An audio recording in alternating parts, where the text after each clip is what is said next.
What if I told you the world you know no longer exists? Imagine waking up one day, everything seeming normal at first glance, but then, tiny cracks appear. Familiar things feel off, like a dream that's not quite right. What if that pivotal moment happened back in 2008, when scientists at CERN flipped the switch on the most powerful machine ever built? Buckle up, because today we're diving deep into a theory that's equal parts mind-bending science, eerie anomalies, and existential terror. Let's set the scene properly. The year is 2008. The global economy is teetering, but in the scientific community, all eyes are on Geneva, Switzerland. CERN, the European Organization for Nuclear Research, has been toiling for years on the Large Hadron Collider, or LHC, a colossal underground ring, 27 kilometers in circumference, buried beneath the Swiss-French border.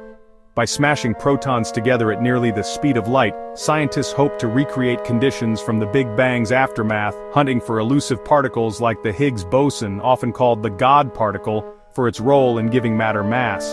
The potential payoffs? Revolutionary insights into dark matter, extra dimensions, and the very fabric of reality. But excitement came with a shadow of dread. Whispers of catastrophe spread like wildfire online and in the media. What if the collisions created microscopic black holes that grew uncontrollably, swallowing Earth from the inside out? Prominent physicists like Stephen Hawking stepped in to calm the storm. Hawking argued that any mini black holes would evaporate instantly due to Hawking radiation, posing no threat. September 10, 2008 arrives. The control room at CERN is electric with tension.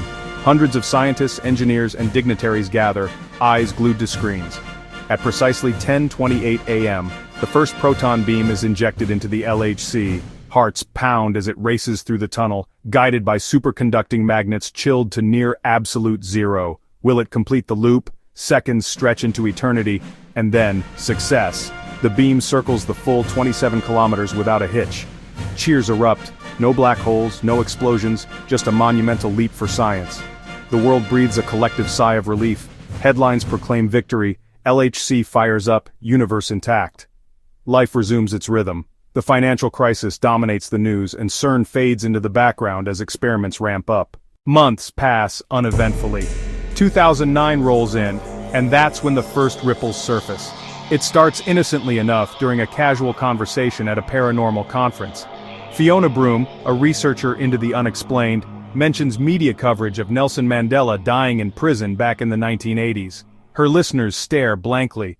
What are you talking about? Mandela's alive. He was released in 1990, became South Africa's president, and he's still kicking. Broom double-checks, stunned. Mandela wouldn't pass until 2013, but she swears she remembers funerals, riots, the whole 9 yards. She's not alone. Thousands online echo the same memory. Broom coins the term, the Mandela Effect, a collective false memory shared by unrelated people worldwide. Take the Berenstain Bears, those wholesome kids' books. Millions insist it was Berenstain with an E, like Einstein. But check any copy, it's always been Berenstain with an A, or the Monopoly Man. Did he wear a monocle? Nope, that's a mix-up with Mr. Peanut, but try convincing folks who saw it. Star Wars fans? Darth Vader's line isn't Luke, I am your father, it's no, I am your father. Then there's the non-existent movie Shazam, starring Sinbad as a genie. People recall trailers, posters, even plot details, but it never existed. The list grows. Fruit of the Loom's logo.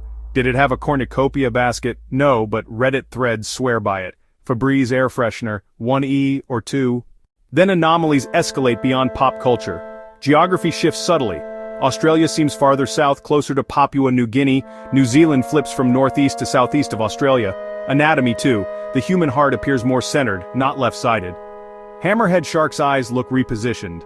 As years tick by, subtler unease creeps in. Social interactions. Strangers lack emotional depth, spouting generic lines like scripted extras. How's your day? Met with robotic, fine thanks. One Reddit user describes a coworker repeating the same coffee run daily, exact words and timing for months. Venturing off-grid? Hikers claim days without souls, towns empty beyond main streets like unloaded game zones. TikTok videos capture glitches, objects reappearing, time skips, or synchronized blinks from crowds.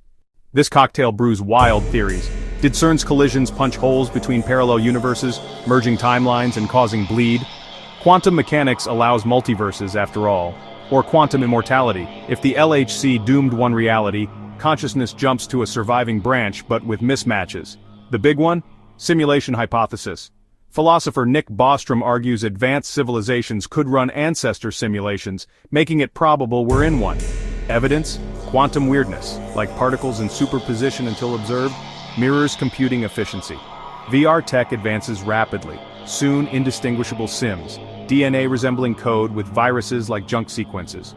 If CERN crashed the sim, these are patches or errors. Skeptics say it's psychology, suggestibility, media influence, brains wired for patterns, but with glitches mounting, who knows? Maybe 2008 ended the real world, and this is consciousness clinging to fragments. What do you think? Spotted a glitch or Mandela flip? Share in the comments, your story might be the key. Like if this freaked you out, subscribe for more reality warping deep dives. See you in the next timeline. Peace.